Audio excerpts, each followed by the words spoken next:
Well, welcome to this session. In this session, we're going to be talking about organizational culture. Now, we hosted a webinar early on in lockdown titled Organizational Culture After COVID-19, where we really spoke about how would organizational culture look following this pandemic of COVID-19. And as a result of that webinar, we got a big response from business owners, a lot of our clients asking questions, as well as just creating healthy debate on the things that we even need to focus on in our organizational culture during this pandemic and even now following this pandemic. And then again in our last episode when we spoke about managing remotely, and again questions came in even during the webinar on how does organizational culture fit into this new way of doing business.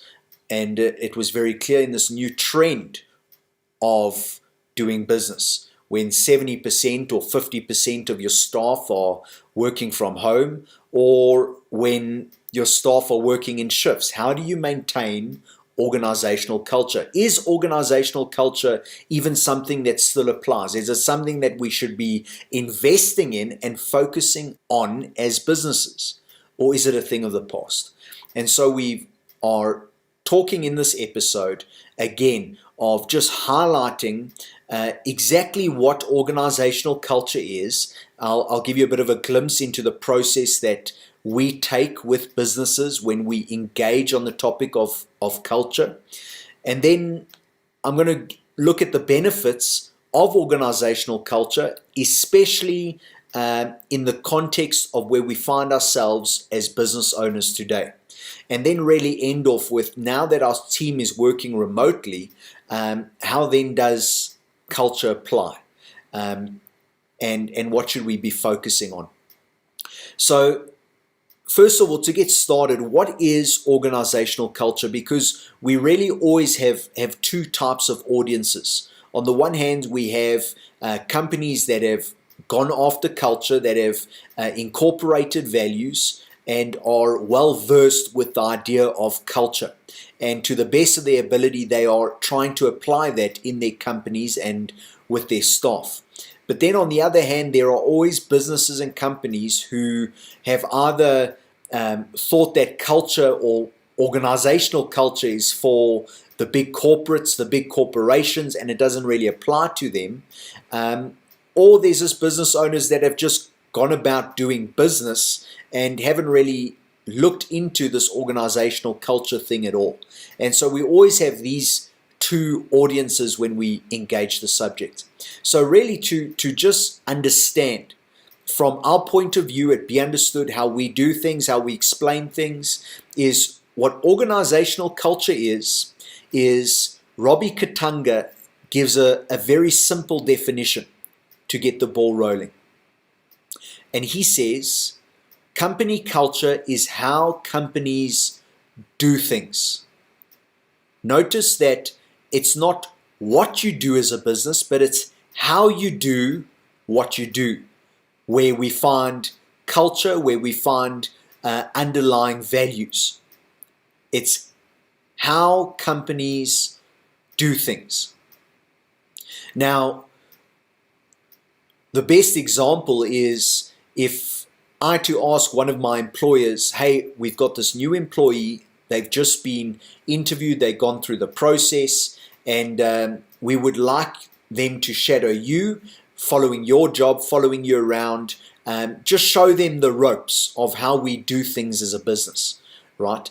And when that employer of mine now teaches this new employee how we do things, that term will come up often.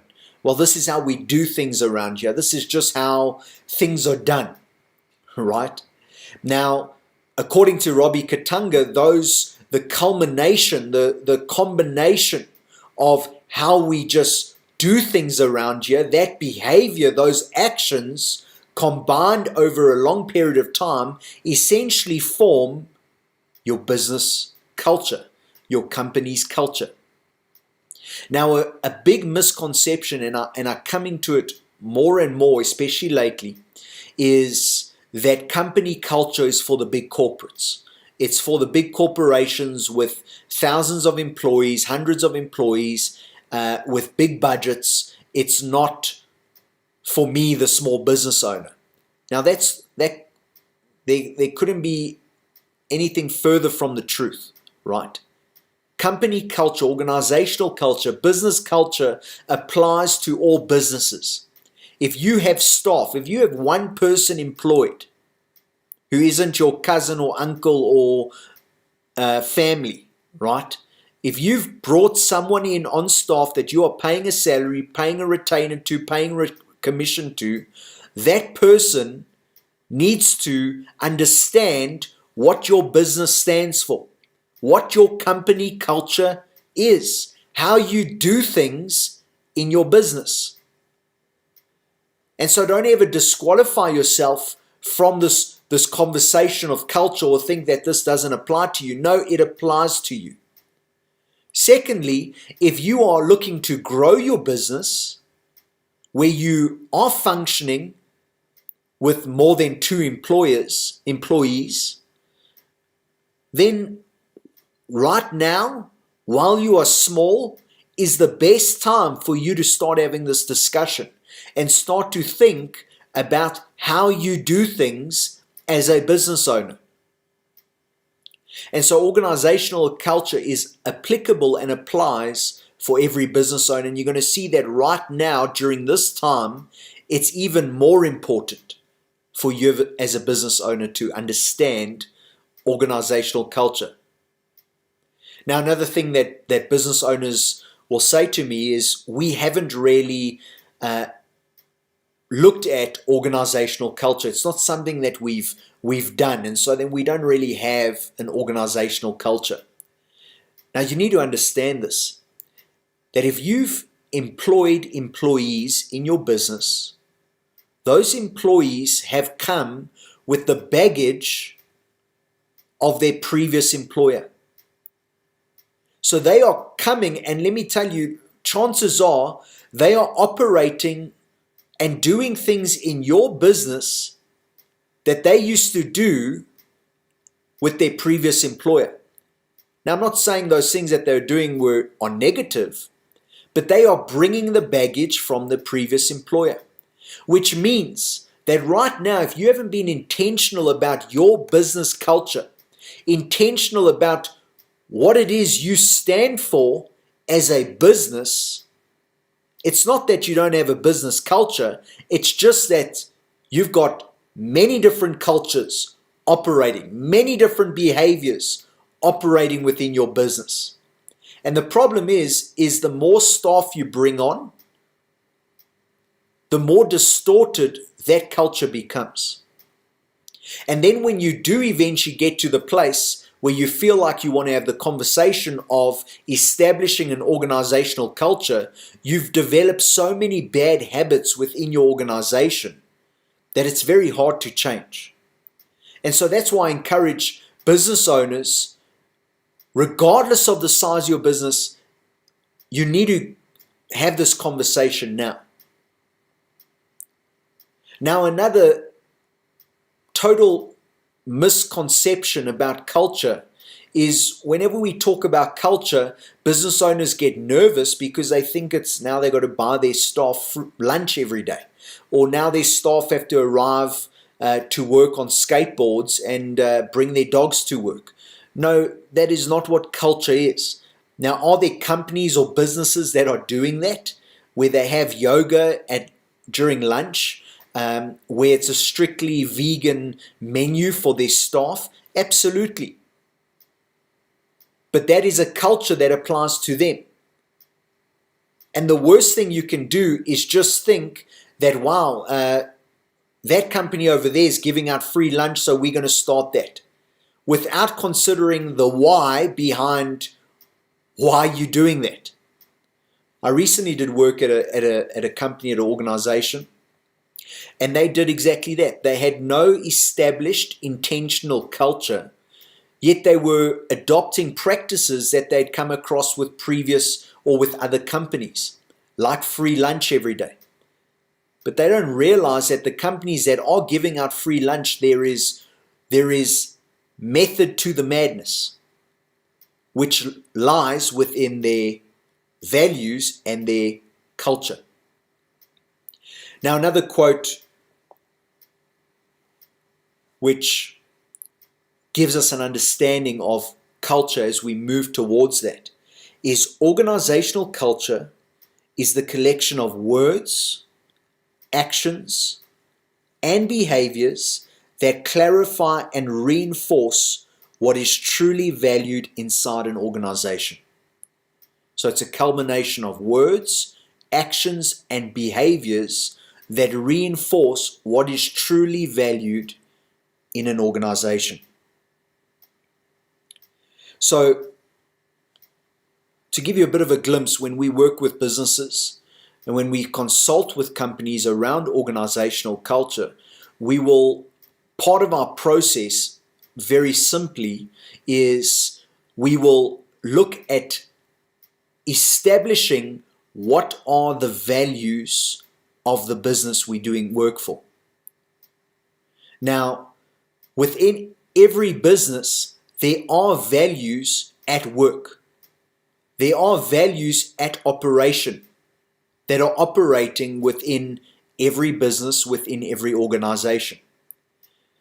Now, you might not realize it, and that is the strength or the power of bringing in a third party, because there are so many blind spots within your business and within your leadership that you have no idea about as a business owner. And so when you just bring someone else from the outside to view and observe, which is part of what we do as a consulting business, you'll be amazed at what comes to light within the organization.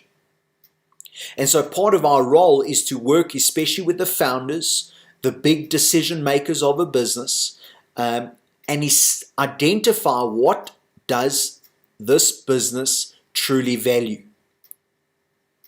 We're not talking about what the business does, but how the business does what it does. And that needs often a third party to identify that. So we will then work on those values. Now, those values ultimately will then translate in a set of behaviors or ideal behaviors that you will want your employees to have towards the company, as well as behaviors that employees will want from the business to the employee. So it's a two-way relationship that takes place. But the only way we can identify the ideal behaviors is if we identify what the standard is. What are the values of this business? Now, here's some of the challenges that a lot of businesses have. Is number one, the values that they have for their business are aspirational. So they are not values that the founders truly embody, right? So it's kind of like, wow, we would really like our employees to have this value or have this behavior, so let's put that down as our values. But truth be told, that's not who the business is. I did work for one company recently, and one of their values was transparency. But these values were just written down and it wasn't a value that these founders truly embodied as individuals. Now they had a lot of other good qualities and a lot of other great values as a business, but transparency wasn't one of them. And so what they did is what so many business owners do. They go, well, transparency sounds good. Integrity sounds good. Let's have integrity. Let's use that as a value. But that might not necessarily be who you are as a business owner. Which means if you set your values as aspirational, you will never achieve the result you are wanting and you will not achieve the organizational culture that you envision or that you dream of having. So that's the one mistake that so many business owners make. The second one is, once these values are identified, are established, it's important that the owners of the business, there is 100% buy-in to these values, which means every decision, every strategy, every strategic project is framed from these values. These values almost become the filter from which you operate as a business, which means that you might say yes to a lot of business that fits in your values, but it also might mean that you say no to a lot of business. And so when I work with companies, the question really is, are you prepared to possibly lose something as a result of these values? Because that's the true test of whether a company believes in their values, is if it really costs them something. Okay? And so buy-in from the top business owner, from top leaders, is essential for organizational culture to be established.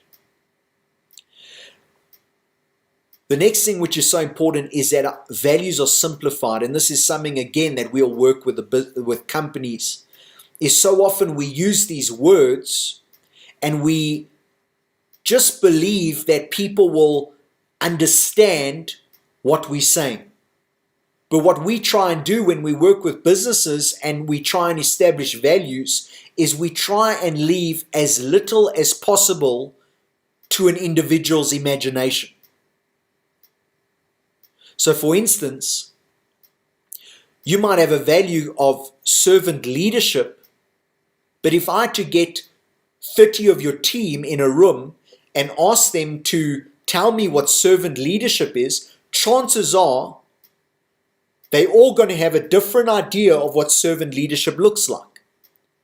Which is why it's important when you sit down as a business owner, when you sit down as an executive team, that you really unpack what it is you want your values to embody, to display. So if your value is servant leadership, make sure you explain it thoroughly, what servant leadership looks like within your organization. And so these are just practical steps that we take as a business when working with business owners. And it can sound so simple, but it's amazing how complicated we make these words and this process. And then when we don't have the culture we want within our organization, we think this value stuff doesn't work. It's a waste of time, waste of money. Now, what are the benefits of this? And you can study this. We've spent many years studying this topic of culture. We've implemented it with organizations, businesses, non-profits, and we've seen countless benefits. But I want to just highlight a couple that I think are very applicable to this time we find ourselves in.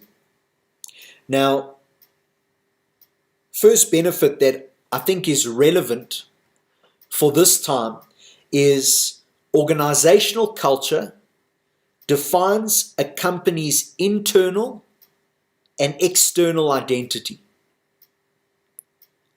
Now, right now, in the chaos, in the confusion, in the uncertainty of what we're facing as humanity worldwide, not just in South Africa, worldwide, what you need as a business is clarity in your messaging externally, as well as clarity in roles internally. And so organizational culture establishes this very thing. Because it's not about what you do as a business, it's how you do it as a business. Now, if you have to think right now, if your staff is working remotely, what you do as a business hasn't changed. The service you offer as a company hasn't changed for the most part. Now, I'm generalizing, but it hasn't changed. The product you were selling before this pandemic is the same product you're selling now. But what has changed is how you deliver that product or how you deliver that service. Which doesn't mean your value as a company has changed. It just means the behavior that displays that value has changed. And so it's very important, and we can't stress this enough. We stress it with our clients, with business owners, everyone that we come in contact with and deal with. We can't just take the way we were doing business and put it online and think that that is what remote work is all about. No. We need to change our thinking. We need to change how we do things as a business.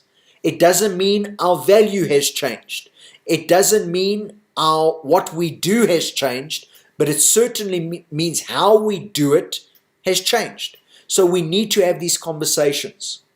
And what I'm finding is because of this stress and this frantic rush that COVID-19 has brought, this change that is so unpleasant, the result of that has been we just aren't communicating, firstly with our staff, but even with each other. We aren't having these conversations. And so HR policies that used to apply for your full-time staff who came to the office at 8 o'clock and left at 5 o'clock no longer applies. But now we need to look at what does apply for our team working from home. Now that doesn't mean that organizational culture doesn't apply. That actually means that right now we need to establish and identify what our culture is. Because when we do that, the benefit is we have clarity. At least we have a standard, a starting point from where to operate as an organization, as a business. The second one is benefit of organizational culture. The second benefit of organizational culture is it's known to keep your best people on the job. And right now, all companies, we need our people. We need to be maximizing our people. And we've got a whole session that we do with companies and businesses on management that multiplies. We need to get the most out of our people. But so much of that lies within culture. Because culture at the end of the day is all about your people. If you value culture, I guarantee you value the people that work for you. If you don't value culture, chances are you think that people are dispensable. 5 people leave, you think 10 people will come back, right? Culture is all about people. And when people are cared for, they are loyal. Okay? I don't care what generation it is, how old your employees or your staff are, whether they're millennials, whatever generation they are. If you look after your people, they are loyal to you. And one of the things about organizational culture, one of the fruits is loyalty to your business, loyalty to your company, meaning your best people will stick around. Third one is culture is all about teams. And this was one of the benefits we spoke about in the webinar of organizational culture during COVID-19 is culture is all about developing teams within your organization. And right now, it's all about team cohesion, team collaboration. We don't need star players on the team. No, we just need a team working together. Because an average group of people that have good team collaboration and team cohesion will outperform the single star player who leaves the team behind. And so culture is all about developing team collaboration, because when the message is clear, there's unity. When there's unity, it's ultimately people coming together to work for a common goal. And we need team collaboration. And that is something that we found an increase with inquiries about as a business, is coming in and working with teams. Guys, we need to get our teams right. You want to multiply your business? You want to maximize your people? The answer isn't new staff. The answer is getting your staff working together for the same purpose, for the same goal. And then, like I said, employee well-being is a benefit. And when staff are happy, when employees are engaged, statistics tell you how business, the bottom line of your business is directly impacted by how your staff are treated, by how the well-being, the happiness of your staff.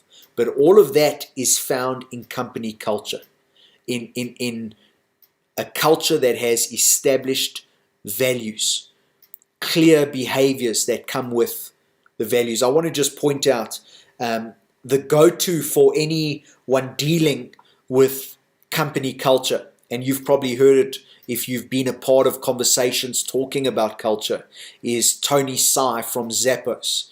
Zappos is the poster child for so many companies on what organizational culture looks like.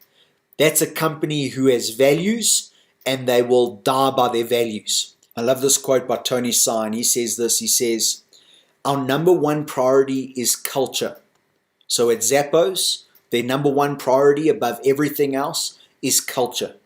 He says, "Our whole belief is that if you get the culture right, most of the other stuff like delivering great customer service or building a long-term brand will just happen naturally on its own." So if there is a pain as a business owner that you have with your team right now, look to the culture, look to the values of your organization. If you fix the culture, all the other things, all the other worries that you're stressing about that are bugging you, the pet peeves, the pain points, as we like to call it, at Be Understood, all those things will take care of itself. Just focus on culture. And Zappos take this so seriously. Now, there are differing reports about what the amount of money is. Some say $2,000, some say $4,000. But half of the interview process to work at Zappos is culture fit. And they believe so much so in their culture that once you get the job, after the first week of training, they will pay you $4,000 to quit. Why? Because they want to make sure that the right people are in the team, that there is a culture fit. And so when you talk about keeping your best people, well, your hiring process, your firing process, all of it needs to be linked to your values. All of it needs to be linked to your values, to your culture. And so I love that. Tony Tsai, Zappos, go check it out. They have 10 core values, and you can see it. It's readily available on the net, but 10 values that they work by, live by, and these values took a couple of years to put together. Look at some of these stats. When you're talking about happiness, employee well-being, employee engagement, all of the fruits of organizational culture. Michael Bush, he gives insight. He says, out of 3 billion working people in the world, only 40% say they are happy in the workplace. Out of 3 billion working people, only 40% say they are happy in the workplace. Organizations that have happy employees are said to have 3 times the revenue growth compared to organizations where that's not true. So employee well-being is everything. Employee happiness is everything. No matter what the organization is, no matter what the business is, we need to prioritize our people. We need to prioritize our staff. And we say it in all of our episodes, your people are your number one priority. And organizational culture takes care of that. So right now, does organizational culture apply to remote work, to managing remotely? 100% yes. If not, right now, it's even more relevant for you to have clear culture within your organization.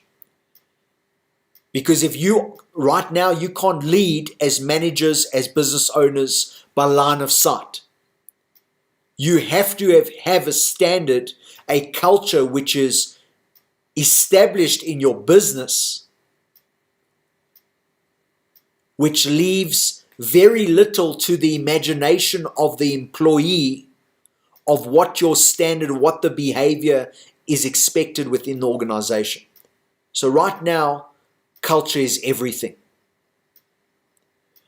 Now, your current company culture, don't change the values, but change how the values are actioned, what the behavior looks like to represent the values.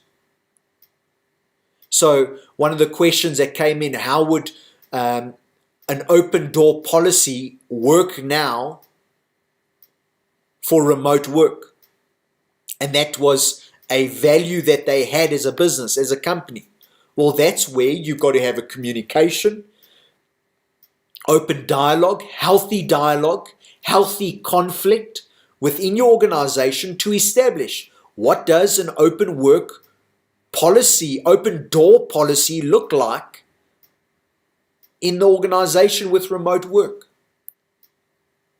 And so the value doesn't change, but how it is expressed changes, because how we work now is changing. And so I really hope that you got something out of this session. I hope that it's of value to you, of benefit to you. I hope you got a glimpse into organizational culture and how important it is as business owners to incorporate it. And there is no better time to start than when your business is small with a couple of employees. And so I want to encourage you, if you want more information about Be Understood, check out our website. We have the link below. And we also love to hear your feedback. In the next month or so, we're going to be launching our podcast, Be Understood podcast, for employees, employers, where we will have discussions, communication, remote work, company culture, but discussions that are relevant and real to the organizations that we work in, and real to ultimately your world. And I hope that will be of benefit to you. So watch this space, check out our social media links, and we look forward to hearing from you.